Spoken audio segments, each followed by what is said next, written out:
I'm not done. I'm not gone. I won't give up until the end.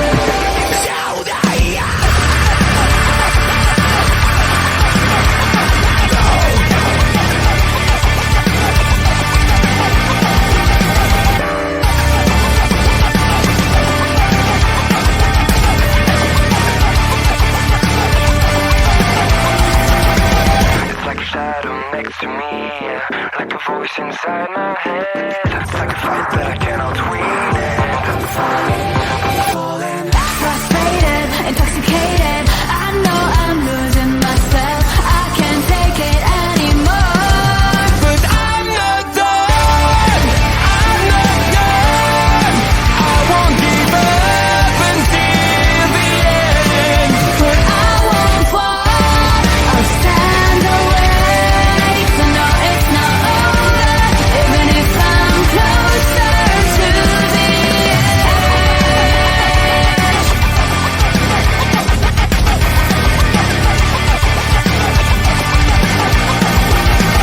It's like a noise that intensifies, like a wave I'm running from. It's like a hit that brings me down. I'm falling. It's so sad, gonna drop it. I know I'm wasting my breath. I can't fake it anymore. But I'm not done, I'm not gone. I won't give up until the end. But I won't fall. I'll stand away. 'Cause I know it's not over. Even if I am closer to the end. Inside, just wanna close my eyes. It's mine. I know I shouldn't hide. I remember the time when I thought it was nothing. Now I'm killing myself, baby. I should have been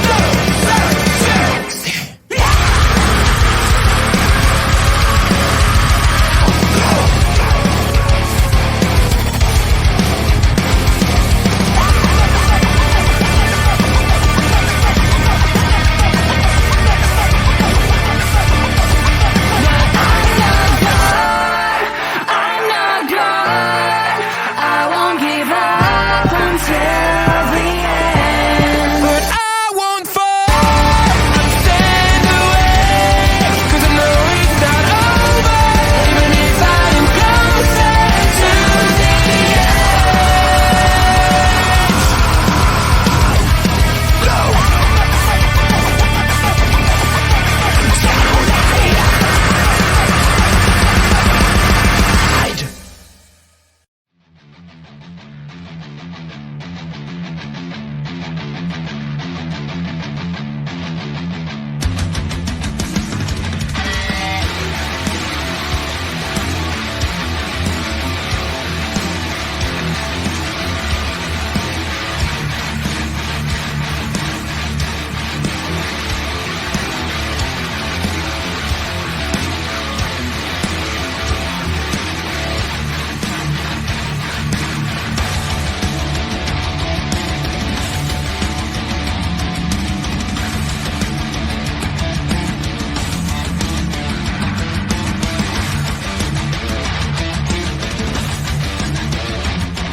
I possibly can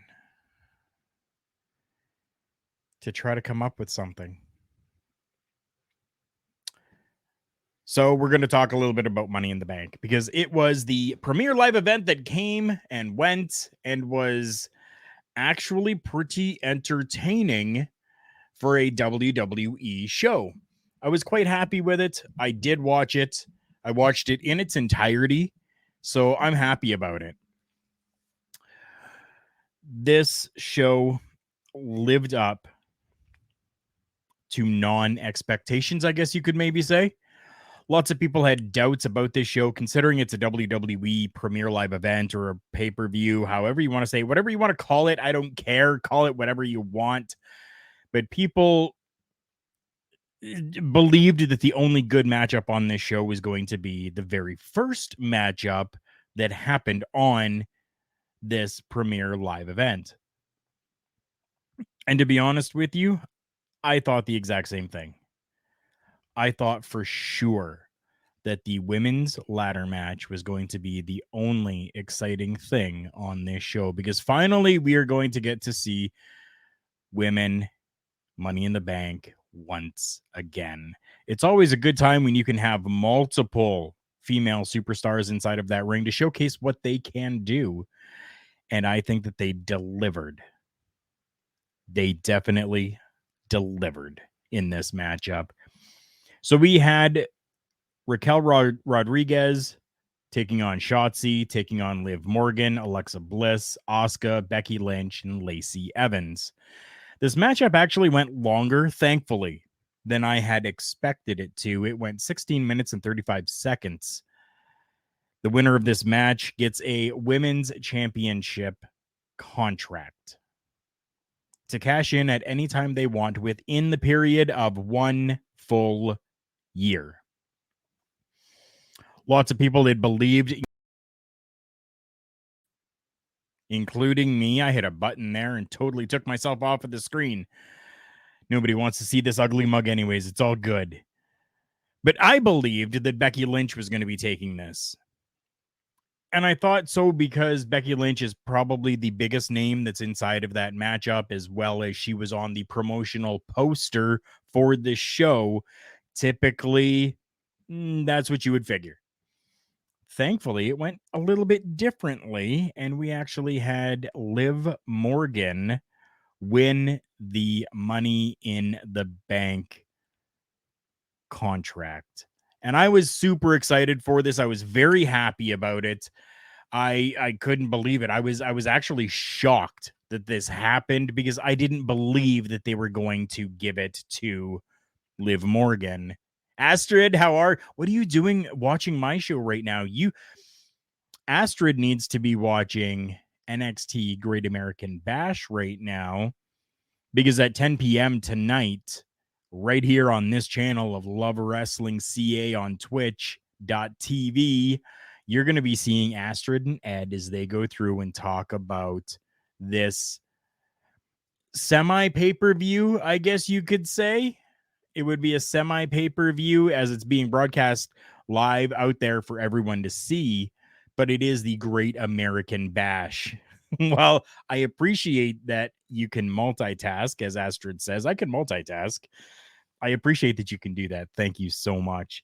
And I know how excited Astrid was as well for the women to be showcased in such a way as they were on this Premier Live event. We're talking Money in the Bank, as Astrid, Bobby Munson, Chris Parrish, myself, and even Ed made an appearance as well on Sunday Brunch that you can see here as well every Sunday on this channel, Love Wrestling CA, over on Twitch. Astrid says that she was totally excited for this, and I don't blame her, because the women need to be showcased a little bit more. I've said that for years. Even when Corporate Joe and I were on, we discussed that numerous times, that the women need to be showcased, and they really gave hell inside this matchup, and I was very happy about that. Next matchup we had was for the WWE United States Championship, in what I thought was going to be a squash match, but really turned out that there wasn't. And I was fine with that. This turned out to be 11 minutes and 5 seconds long, where we had Bobby Lashley defeating Theory by submission. Astrid is saying 3 women's matches on the card. 1, 2, 3 that I'm seeing on the card. That's right. And card is always subject to change. And we will talk about that little change that actually did happen and come into being very shortly. In what fell short for me as a matchup, and unfortunately it was a women's matchup, this one lasting 7 minutes and 10 seconds. It was all around decent, but it wasn't what I had hoped it would be, because I know that these two competitors are fantastic in the ring and that they both can go. As much as I am not a fan of one because of the character that is being played, they both can actually work. And we're looking at Bianca Belair and Carmella. So Mella was not money, unfortunately, at Money in the Bank, as Bianca Belair defeated her by pinfall to retain the Raw Women's Championship. We had a tag team match for the undisputed WWE Tag Team Championships, meaning the Raw and SmackDown Tag Team Championships have been combined. So now that's why they're called the Undisputed Tag Team Championships. We had the Usos, Jimmy and Jay Uso, taking on the Street Profits, Angelo Dawkins and Montez Ford. A couple of little scary situations and scary spots happening within this matchup. Everything, thankfully, though, kind of came together and really made for a good matchup, a 23-minute matchup, the second longest on the card. And we had the Usos of the Bloodline retaining their championships to take them back over to, well, I guess they're on both shows technically, but they really deal a lot more over on SmackDown, as that is where the tribal chief Roman Reigns is as the leader of the Bloodline. You got to stick over there as much as you can. This matchup here was good for a tag team matchup. I don't think that the tag teams really get enough focus on them. I don't think that there's really enough tag teams as well. It would be real nice if there were some more organic tag teams inside of the WWE, and not just guys paired up and thrown together and told to go out there and just make it work. Most of them usually do. And two of those guys that I'm going to mention are Chad Gable and Otis. Those guys have really taken what has been thrown at them and made it work, which has been fantastic to see. But I miss the days of, like, you know, the Hart Foundation or the British Bulldogs or Demolition, different tag teams like that, where you really knew them as a tag team. You really didn't know them as singles competitors, even if even the Steiner brothers, uh, while they did go and do some stuff singles afterwards, they were really known for their tag team wrestling. I'm sure at some point we're going to get back to that as a whole within professional wrestling. And I hope the WWE gets back to that soon as well.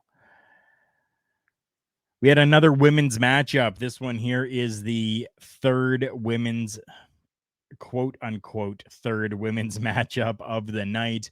Singles match for the WWE SmackDown Women's Championship. 12 minutes and 30 seconds. Your champion, Ronda Rousey, defeating Natalya by submission. Now, if you had tuned in to Sunday Brunch, you kind of heard a little bit from all of us, I guess we could say, on the use of Natalya. Natalya seems to be that woman that really is just kind of thrown in there as the next contender whenever somebody wins a championship, because Natty will go out there and do the job. She'll do the work, and she will make whoever it is that she's up against look like $1 million. And I think that that's really all that this was yet again, which sucks. Although Natalya was able to beat down Ronda Rousey well enough and injure her to the point where she really wasn't able to compete very much longer because of the sharpshooter. We had a surprise run in. No, not the surprise run in that you would have seen here before on Love Wrestling, but we had a surprise run in and a championship change for over on SmackDown, as Liv Morgan decided to make her way out to the ring, cash in her newly won just that night Money in the Bank briefcase contract and defeat Ronda Rousey. And what I'm seeing in a lot of different places, is showing like 35 seconds.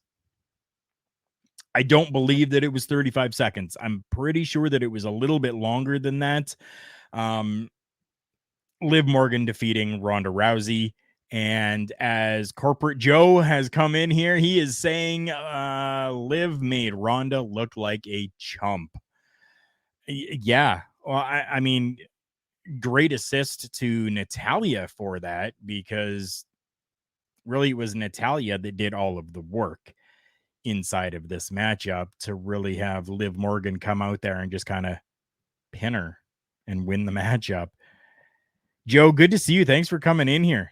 I really appreciate that. I know that Joe probably has not seen Monday Night Raw, but we're going to talk a little Monday Night Raw after this. Our final matchup of the night was the men's Money in the Bank ladder match for a world championship contract. 25 minutes and 25 seconds. Longest match of the night. We had Sheamus versus Seth Rollins versus Sami Zayn versus Riddle versus Theory versus Drew McIntyre versus Madcap Moss. Now, you might be thinking to yourself, there's a name in there that you mentioned that wasn't mentioned anywhere else prior to this show. And you're freaking right. And we're not talking about Seth freaking Rollins. We're talking about Theory. Joe, yes, I'm going to get to this comment here real quick with Joe. Joe is saying that he saw lots of hate for Shotzi after that matchup. Rough to see.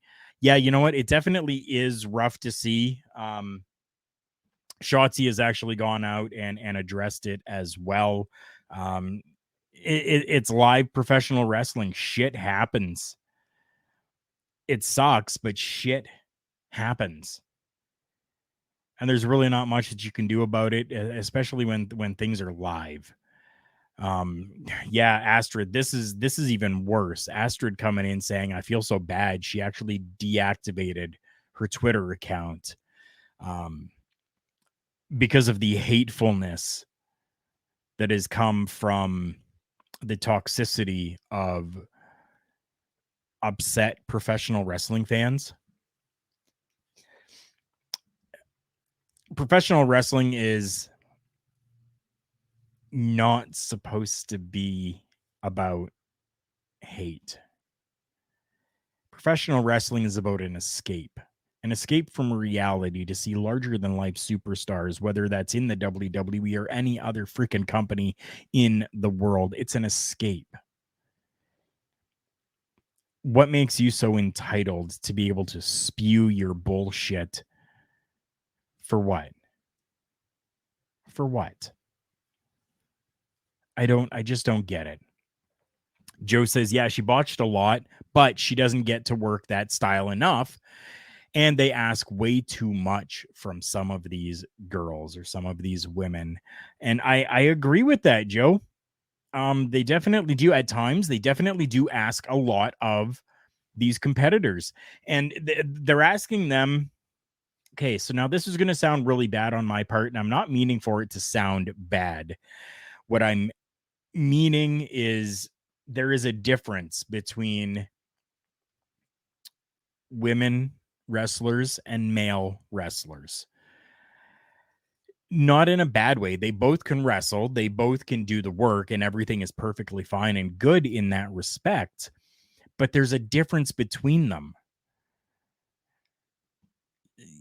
you see a lot of the male superstars, and they've got that look and that aura. And I'm gonna go back years to what people may even remember. We're talking names like Hulk Hogan, the Ultimate Warrior, Macho Man Randy Savage, huge, built, muscular men that, in comparison to the female stars, are just not on the same level.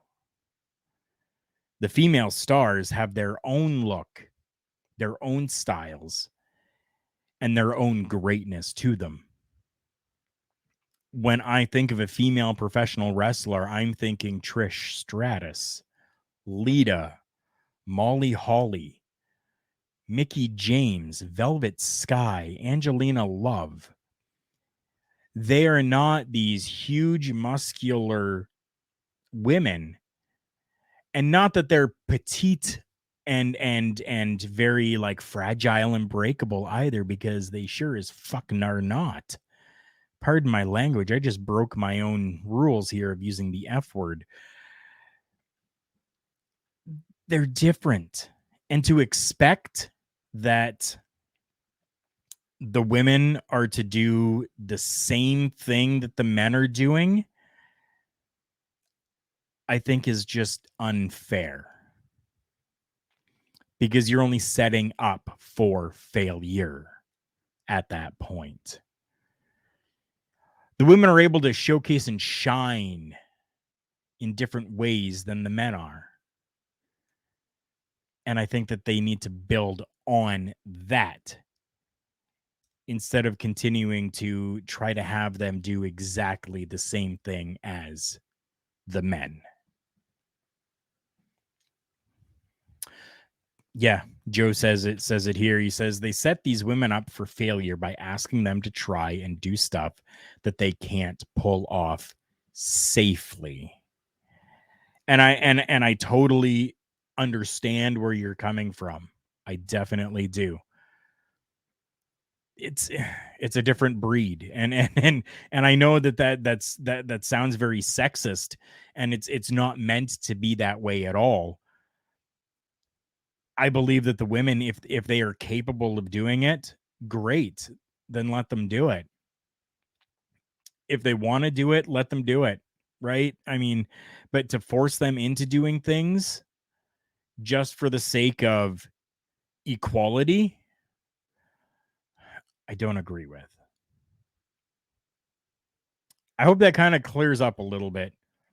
I kind of went on a little bit of a rant there and dropped an F-bomb that I don't normally do, and on this show at least. Anyways, you want to see me drop F-bombs? Check out Between Two Beards whenever I'm on there.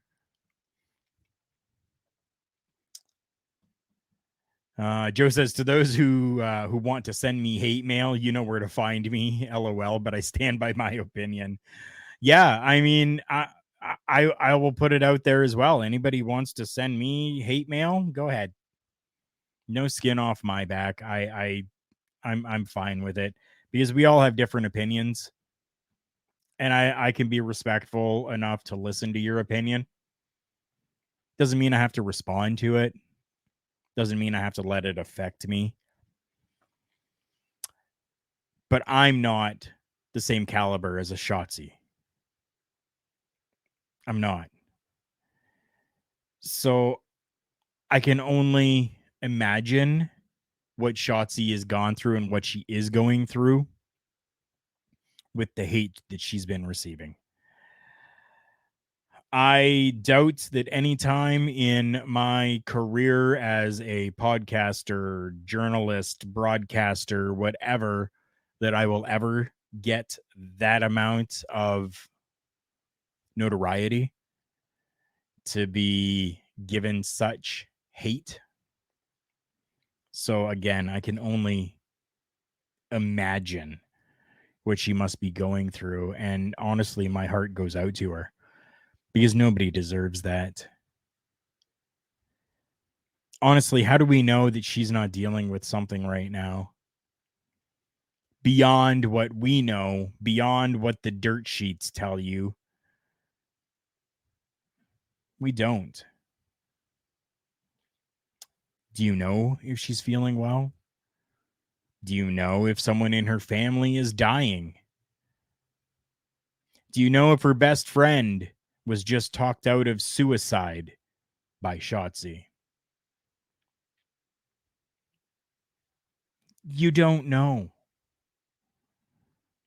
The hate towards these people really needs to stop. It just needs to stop. And I hope that at some point we can all understand that. Joe says, I love women's wrestling when it's done right. And Joe, you know I love you. Everybody's vision of right can be different. Your right could be different than my right. But if you're seeing your right and you're enjoying it, that's what matters. Those fans should be ashamed of themselves, Joe. You're right. They should be. We're going to move on from this. We're going to talk about this last matchup that happened, the men's Money in the Bank for a world championship. That's how it's written down here on this site that I'm looking at. What is it? The undisputed WWE Universal Heavyweight Championship. I believe that's what it's called. I could be wrong. That's a huge mouthful. And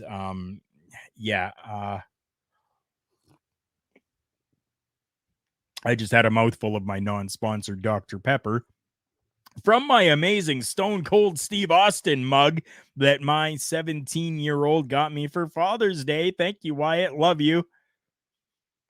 I love this cup. That was a beautiful gift.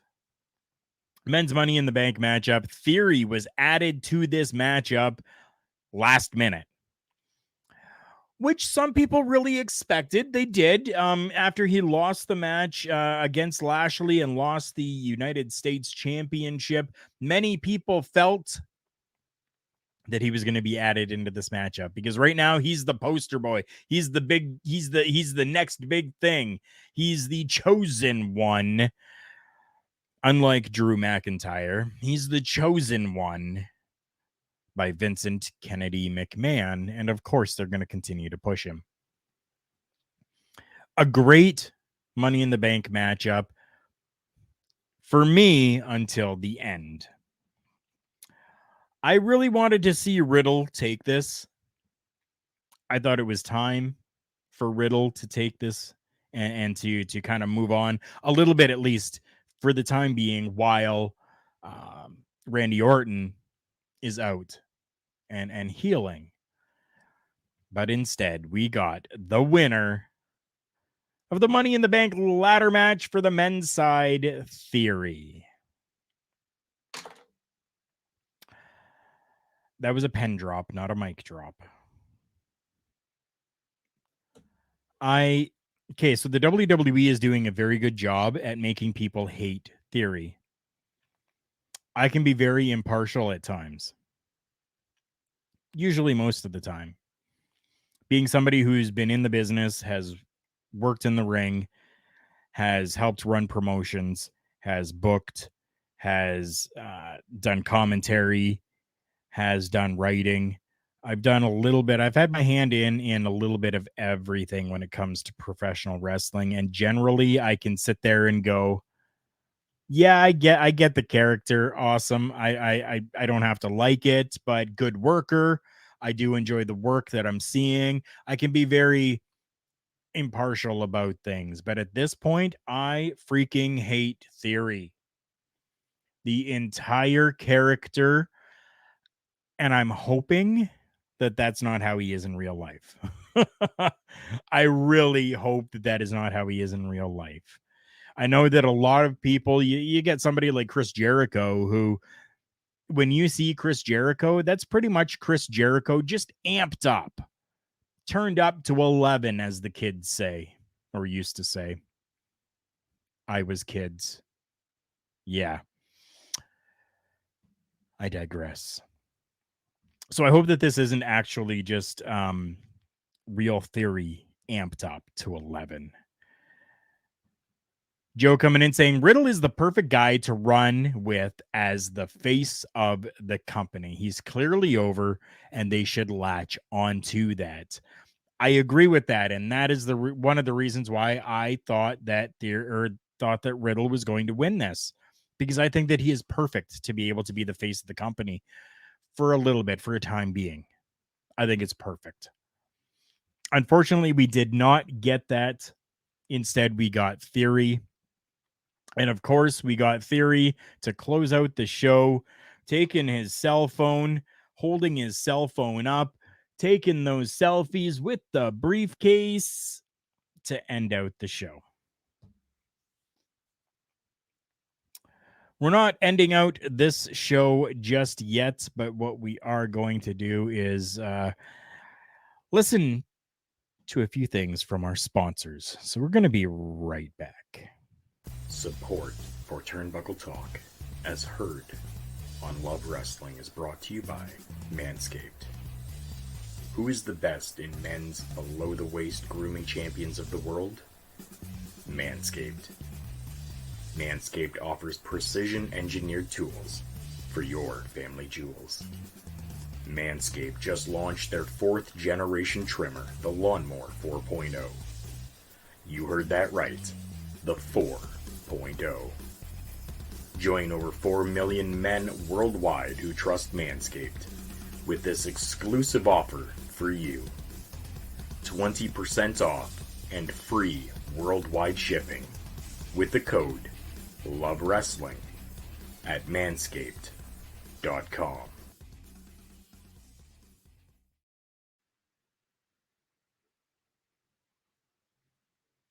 Promotional consideration paid for by the following. Wrestling, a love and a passion we all share. I've started a wrestling brand, the wrestling brand. A brand founded on the aspects of wrestling. 2 entities working together to create a product that connect emotionally for people everywhere.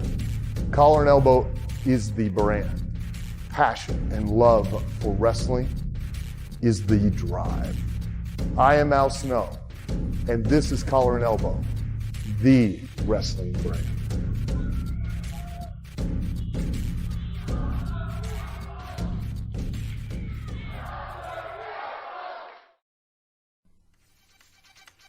The official Turnbuckle Studio shop is open. Official merchandise from all the favorite shows, plus merchandise you can only find here. Stuff from Turnbuckle Studios. Carl Carafel unboxes. The Boar's Nest with Bubba Duke. Miscellaneous products that you can only find here. Beats and Beatdowns. And Turnbuckle Talk. Find all this merchandise exclusively at carlcarafel.redbubble.com. That's right. Those are our sponsors and the official Turnbuckle Studios shop. While you're at Collar and Elbow brand, please make sure that you are using the promo code JKPodcast at the checkout and save yourself 10% off your entire purchase over there. They have just released a few new shirts over there as well. You're going to want to go and check that out and make that purchase. Joe says, I know people are calling Theory the next John Cena, but I just don't see that all from him. I don't see that at all from him. Okay. I don't either. You know what I'm seeing from Theory right now? I am seeing a Sammy Guevara with a cell phone. We all like to hate Sammy Guevara. We all like to hate Theory. I'm seeing the two of these guys are on the very same level. And I don't see either one of them on the level of John Cena. Would it be cool? Sure, it definitely would be cool if we did get another like John Cena, but I don't think that we're going to get that out of Theory. We're going to stick and talk with Theory for a few minutes here because I want to talk a little bit about some stuff that happened on Monday Night Raw. Now, I will tell everybody that I did not watch Monday Night Raw in its entirety because I had to go to sleep because I had worked for 7 o'clock this morning. So I was up at about 5:30 to get myself ready for the day. We saw Theory come out while Bobby Lashley is in the ring, giving a fantastic promo inside the ring, really thanking everybody. And it was July 4th. It was Independence Day for the United States of America. So the United States champion out there, even Bobby Lashley, somebody who was part of the military. How perfect and how fitting to have somebody like that address the crowd. About 3/4 of the way through, I would say, of the Bobby Lashley promo going on, Theory comes out. Now, Theory does the typical, hey, we're going to meet each other again, and that's going to happen SummerSlam because I get my rematch. There's a rematch clause, and I get my rematch. Cool. Awesome. So we're going to see Bobby Lashley versus Theory at SummerSlam. And I'm okay with that because it's in the contract. It's there.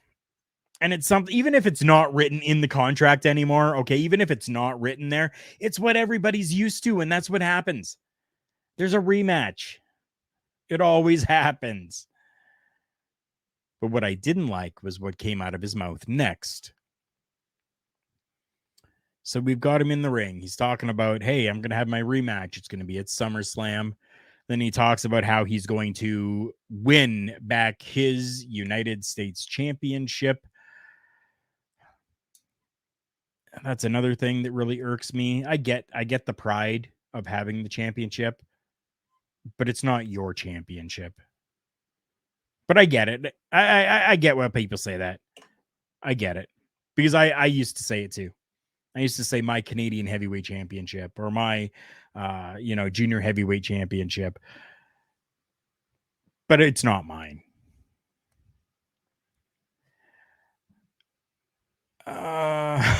Joe. Oh. Do they have to invoke their rematch clause every friggin' time? So predictable. While it may be predictable, it is something that is there. So, of course, they're going to use it. I would use it. Being somebody who is in the ring, who is part of the business for a while, who for like a decade, I worked inside of that ring. And anytime that I had a rematch clause available, I freaking used it because you get paid more when you're a champion. What I didn't like about this entire thing is that Theory then decides to say that he is walking out of SummerSlam a dual champion. Yes, that's right. Theory, the man who just won Money in the Bank, has now told everybody that not only does he have his rematch and going to win the United States Championship, but he's going to cash in his Money in the Bank contract on whoever wins, whether it is Roman Reigns or Brock Lesnar, and leave as a dual champion. If this shit actually happens, I think we're going to see Theory squander that contract away. I honestly can't see them taking the championship off of Roman Reigns anytime soon. So, spoiler alert, I'm predicting that Roman Reigns wins that matchup against Brock Lesnar. And I don't think that there is a way on God's green earth that they're going to have Theory take that championship off of Roman Reigns. Joe coming in with a very intelligent comment here, saying if you lose in decisive fashion, you shouldn't be given the rematch option. They should make you earn it again first. But hey, that's just me. I think that it is a very intelligent statement to have made. And I think that it's one that really should be maybe focused on a little bit more. We kind of see that in other companies, and I'm not mentioning companies, but we see that in some other companies where if you're the champion and you lose in a decisive manner, that you have to start over again and work your way back up. And I think that that's exactly how it should be. Unlike the tag team championship match that happened at Money in the Bank, where there was a shoulder that was clearly off of the mat. So it'll be interesting to see how many more matches we're going to get of the Usos and the Street Profits in this feud. And I'm enjoying this feud. I'm happy with it, and I'm glad that it's actually going to continue. I am.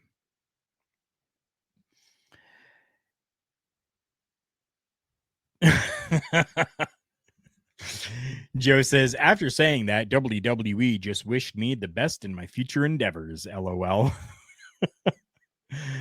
I don't know. Sometimes my comments on here make me feel the same way. Like Spencer's going to be messaging me on our private messaging program and saying, I wish you the best in your future endeavors, but we have to let you go. If he hasn't fired me yet, I don't know if there's anything that I could really do that would get me fired, because I've done a lot of different crazy shit. The last thing that kind of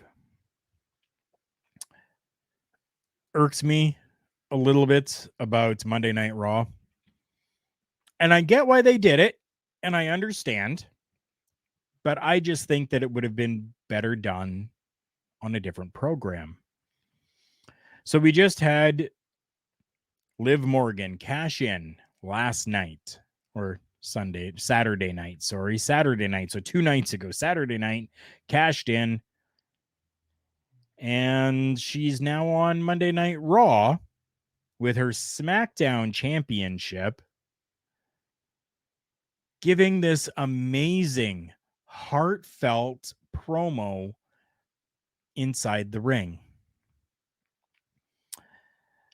While I understand the reasoning why, I get it. It's the first show after she won, after her big win. They allowed her to go out there and just kind of show her true emotions.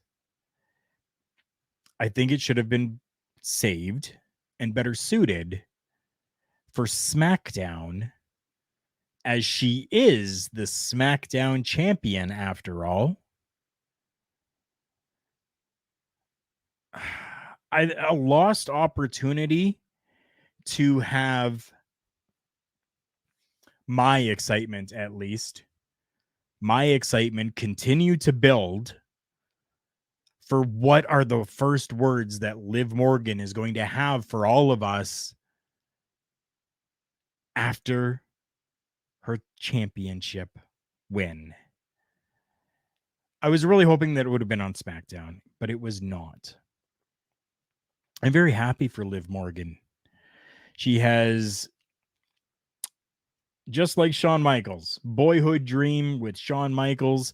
This was the girlhood dream of Liv Morgan, to one day be part of the WWE and win the championship, and I'm glad that it has finally happened.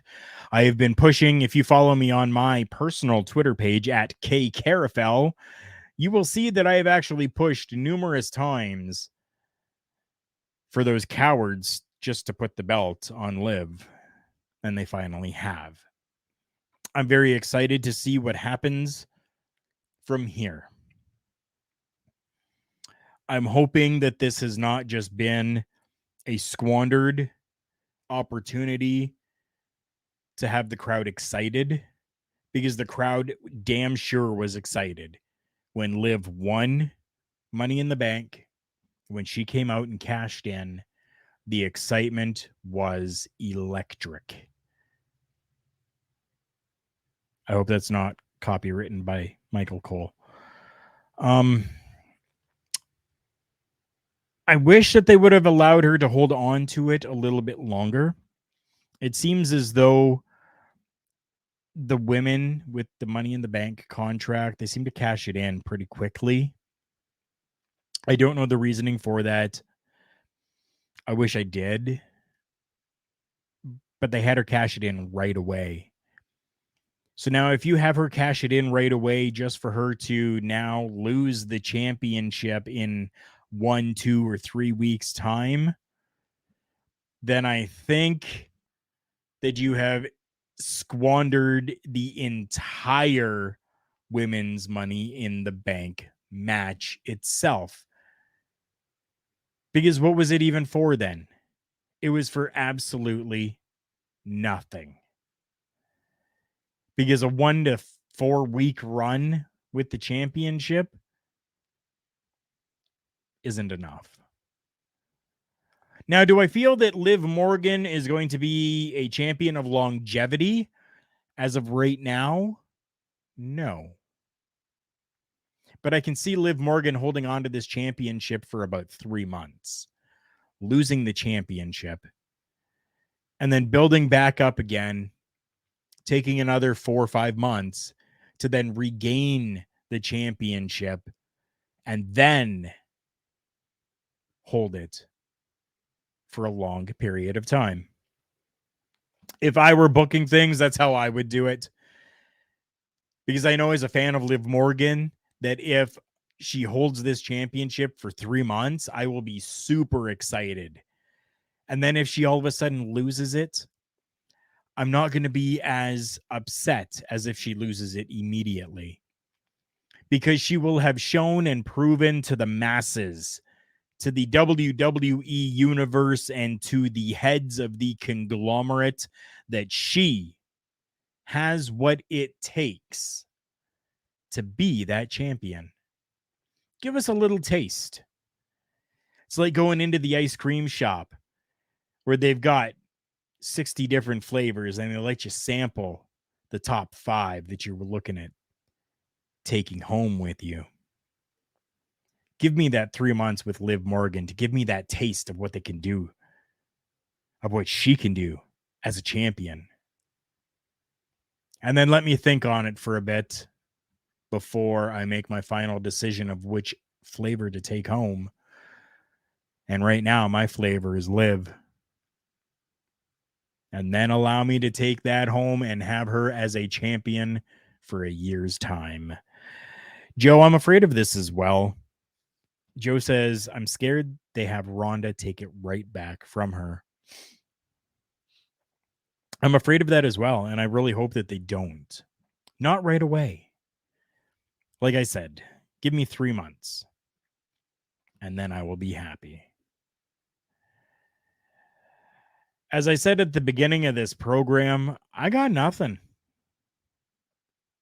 I have been super busy. I have been working 12-hour shifts. I have had lots going on in my personal life, in my professional life, and even in my broadcasting life as well, that I really didn't have a lot of time to scour the internet to find even better content to talk about. And for that, I apologize. I'm sorry that I did not bring you the greatest stuff that I possibly could. But I brought you what I could, and I hope that you were entertained. Thank you so much for joining me. Follow me on my socials for the show at TB Talk Pod on Facebook, Instagram, and Twitter, as you see up there.